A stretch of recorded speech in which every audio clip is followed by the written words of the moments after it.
seminar online. My name is Idrach, and I be your facilitator this morning.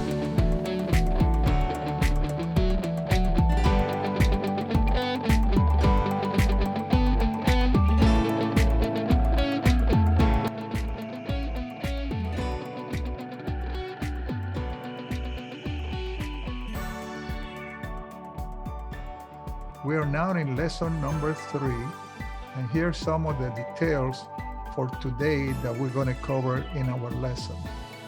So with that, number 1, not in the exact order, but we're going to cover material of the 2-day rules for confirmation to do intraday trading. Number 2, we're going to do the 2-day rule confirmation before we sell or buy any stock or commodities. Number 3, we will take in profits and loss. So when we take a profit and when we stop the losses to protect our investment. We're also going to do a number 4, charting and pattern video. We're going to have a video that's going to show you that this is proven methods of following patterns and on the chart that determine your successful trading. This is stuff that is being tested for over 50 years. So don't take it for granted and think that we know it all, because we don't. We're also going to do another video, final basic chart. This will be the final one with reading the chart and what the candlestick means and so on. They're going to be covered on this video, you know. And we're also going to have,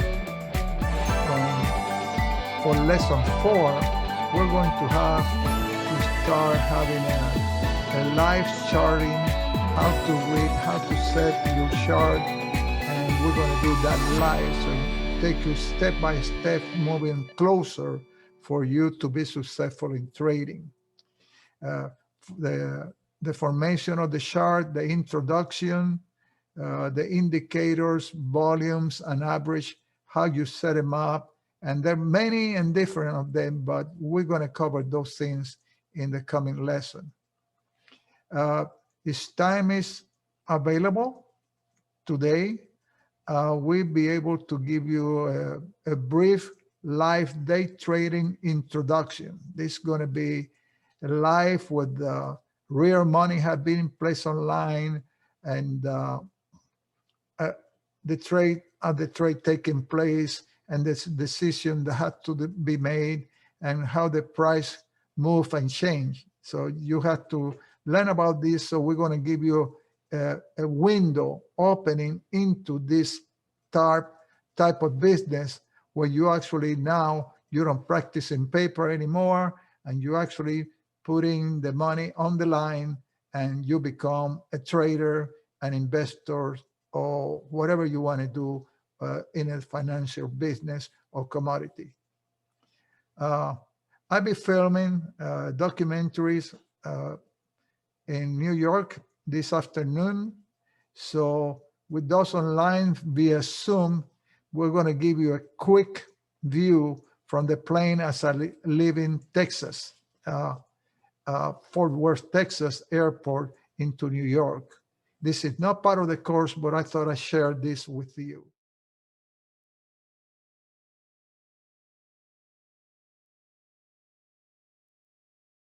Welcome to the Wilson County Library Investment Seminar 2020, and this is going to be lesson number 3. Thank you for your time, and thanks a million. I see you on the other side.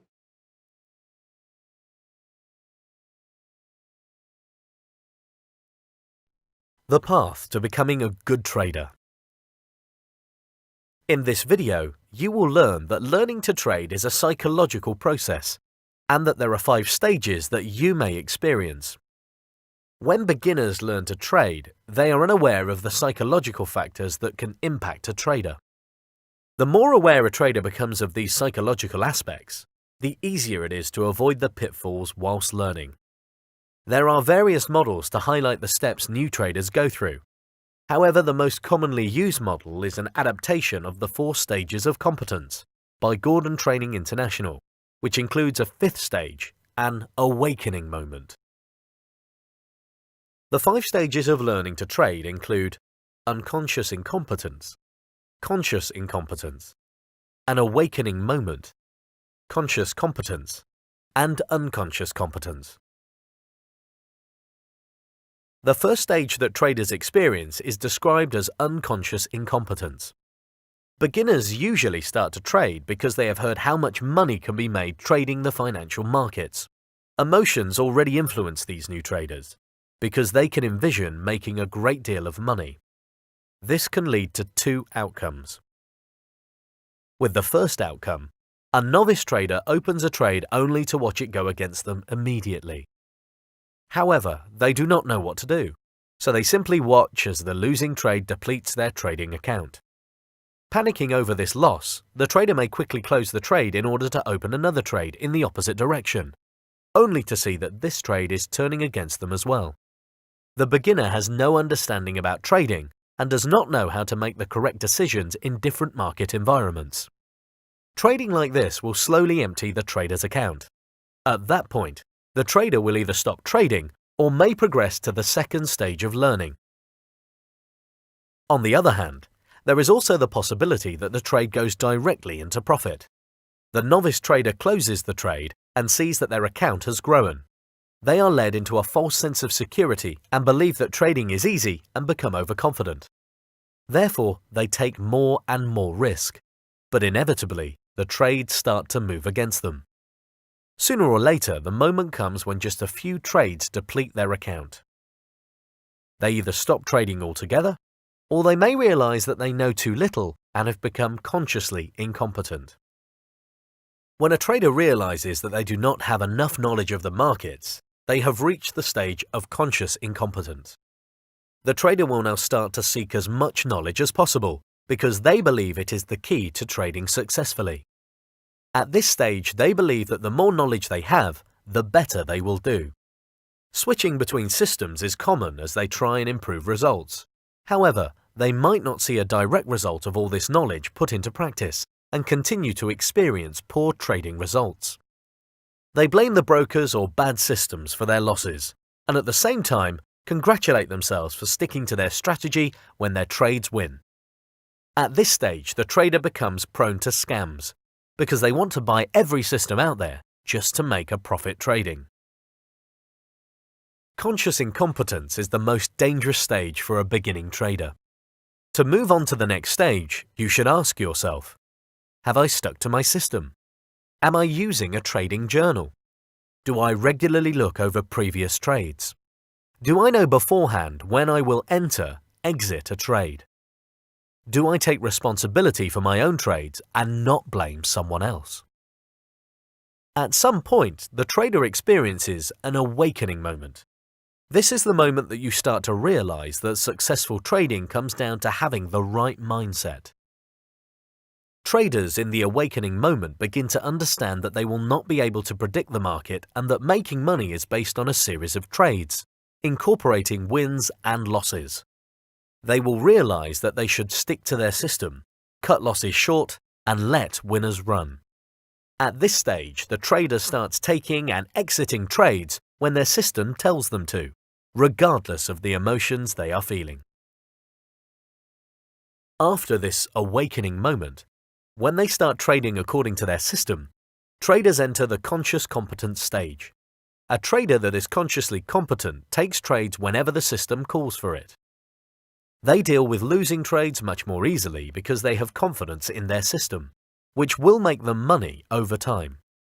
They now know that money management is a key trading element, and they start building their account over time instead of trying to get rich overnight. Finally, the trader will move into the last stage of unconscious competence, where they have so much practice that they trade in an almost automatic mindset. At this stage, The trader has a very disciplined approach to trading, and it requires very little effort to deal with emotions. This brings us to the end of the journey to become a good trader. So far, you have learned that learning to trade is a psychological journey where there may be obstacles to overcome. There are 5 stages a trader might go through whilst learning to trade. The first stage is called unconscious incompetence. Here, the trader has no plan, they take trades randomly, and they might take on too much risk, thus depleting their trading account. The second stage is conscious incompetence. The trader knows that they have to start learning. They think that the more they know, the better they will become. They start blaming external factors for losses, and they are prone to switch systems without giving them enough time to prove themselves. The third stage is the awakening moment. The trader realizes that successful trading boils down to having the right mindset. They know that markets cannot be predicted. They understand that making money comes from a series of trades that incorporates both winners and losers, and that they should stick to a system. The fourth stage is conscious competence. When at the conscious competence stage, a trader takes trades whenever their system tells them to, despite their emotions. They deal with losing trades a lot easier because they know it's part of the business, but that their system works and makes money over time. They know that their account will grow steadily and they are no longer trying to become rich overnight. And finally, the fifth and last stage is unconscious competence. At this stage, trading has become second nature. Trades are executed without emotion. The trader is very disciplined when it comes to trading.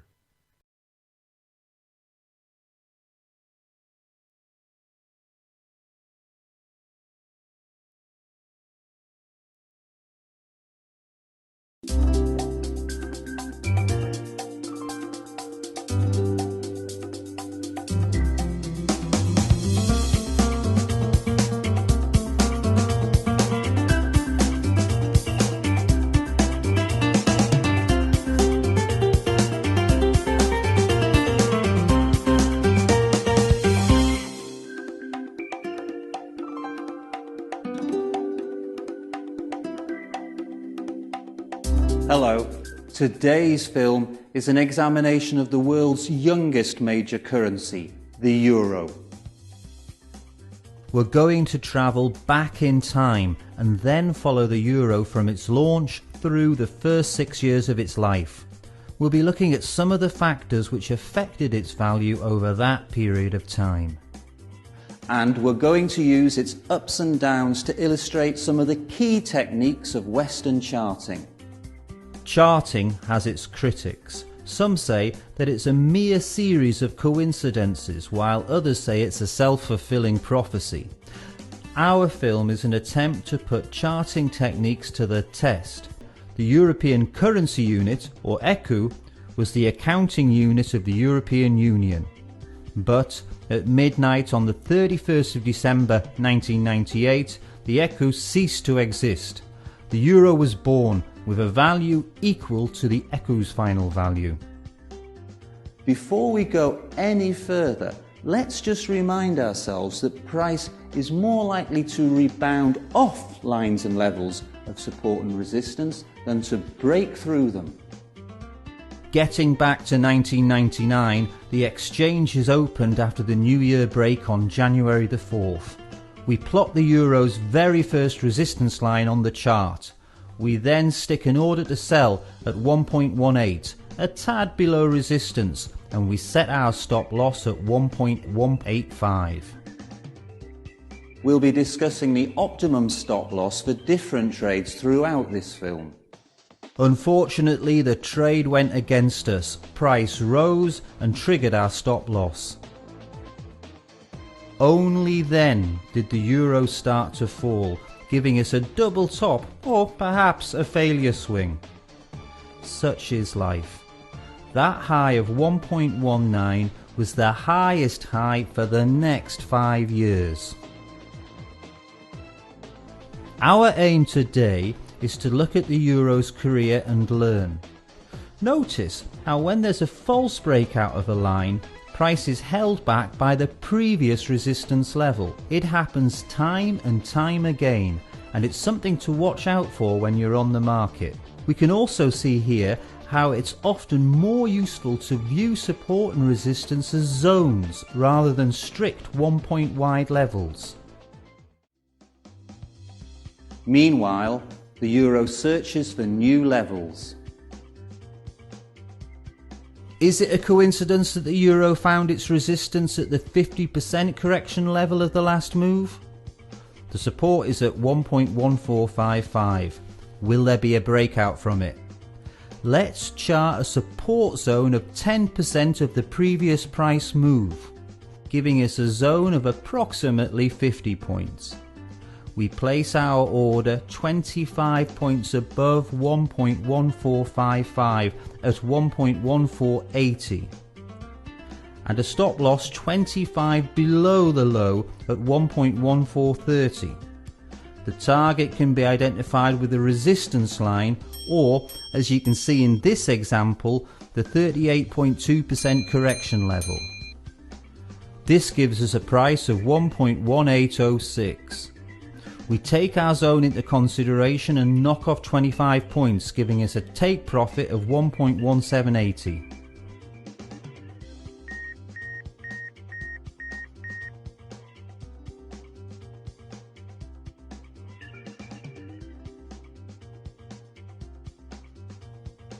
Two points on this trade. We are trading against the trend. It's always a riskier option. We manage that risk by setting a tighter stop loss than is usual in day trading. We move on to trading in the direction of the downtrend. If we place our order to sell here at 1.1780, we need to place the stop loss above the trend line at 1.1875, 95 points from the open, giving price more room to continue its downtrend. You're always on safer ground when you're trading in the direction of the trend. And if we miss the chance to get in near the resistance line, the market nearly always gives us a second opportunity. We move from daily to intraday charts, get in on the second chance, and when price takes a breather after a couple of days, we take our profit. The intraday charts we were using there were 3-hour charts. 3-hour charts give you a good ratio of scope and opportunity.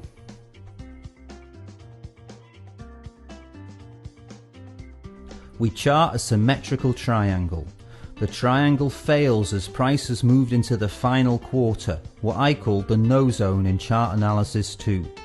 We monitor price action and chart another pattern. It's a kind of tapering range which could develop into a triangle. This triangle fails too as breakout came too soon. The important thing here is that price also broke through this support level. Price retests the level, turning it into resistance before heading south, giving us this target. If we'd opened a short position at 1.1525 on the strength of the triangle in progress and had placed a stop loss at 1.1575, where would it have taken us? Crossing over to the day chart, we have a descending triangle, and there's our smaller triangle inside. Remember that all patterns are only fully formed on breakout, and that for all triangles, breakout should occur before price enters the no zone, that is the final quarter of the triangle. We've got a breakout on the smaller triangle and then the bigger one. All the signs point to the downtrend continuing rather than a correction. What we should do now is wait.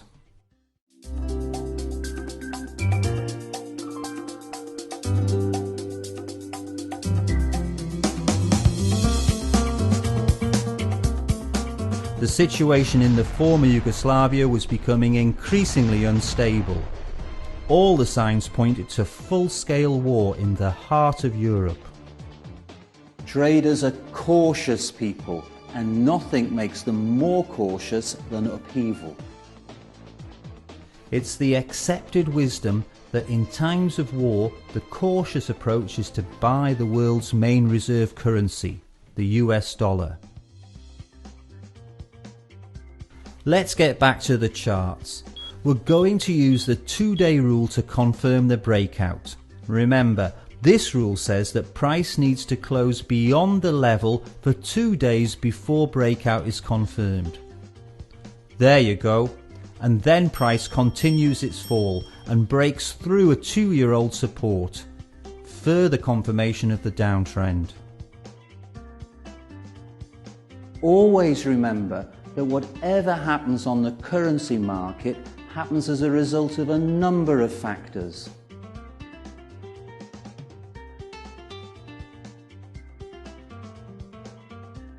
Nobody would blame us for taking our profit where these two downtrend channel lines cross at point A.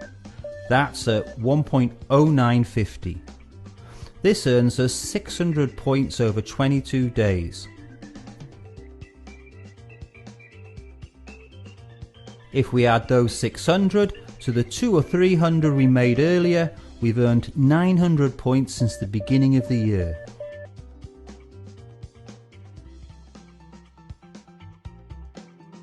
It's sound to get out while the going is good. The next question is how to get in again. Theory suggests that point A marks the level where the trend will correct itself.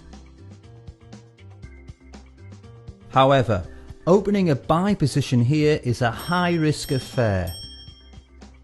Our descending triangle had told us that price should continue to fall to a target level of around 1.05. So by buying, we are trading against the trend. And if we're going to do that, we're going to do it very carefully indeed. We're going to use the intraday charts where we can use small stop losses and reduce the risk. We need to use what the day chart told us while we're working intraday. So we take the trend lines and support and resistance levels that we identified on the day chart and we look for a correction when price reaches point A. Onto the 3-hour chart, things become clearer. Price slows down and moves between easy to spot support and resistance zones. We work calmly and methodically within this trading range. Breakout on the support gives us target H. This pattern could also be identified as double top or a rectangle. Notice this downtrend resistance line. See how it's narrowing the channel, giving us the makings of a wedge.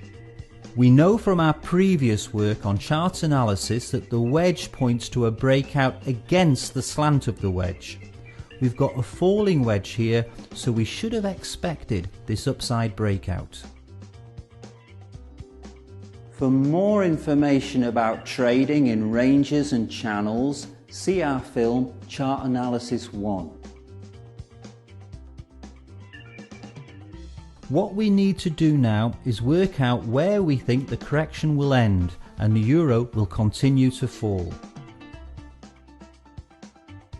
The resistance level, which has already proved its worth to us, turns out to be the target of the wedge. The wedge also provides us with a new support zone. Both zones have a width of 30 points. Let's get back to the day chart. How are things developing? The consolidation zone is well defined here and looks like a flag. Flags are often found in the middle of a move, which would give us a target of 1.02. But fools rush in, and we're going to monitor the situation by charting speed lines.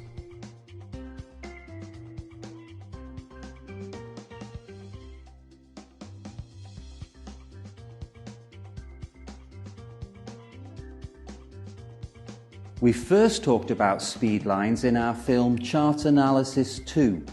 speed lines were first introduced by the legendary trader W.D. Gann. Trading psychology.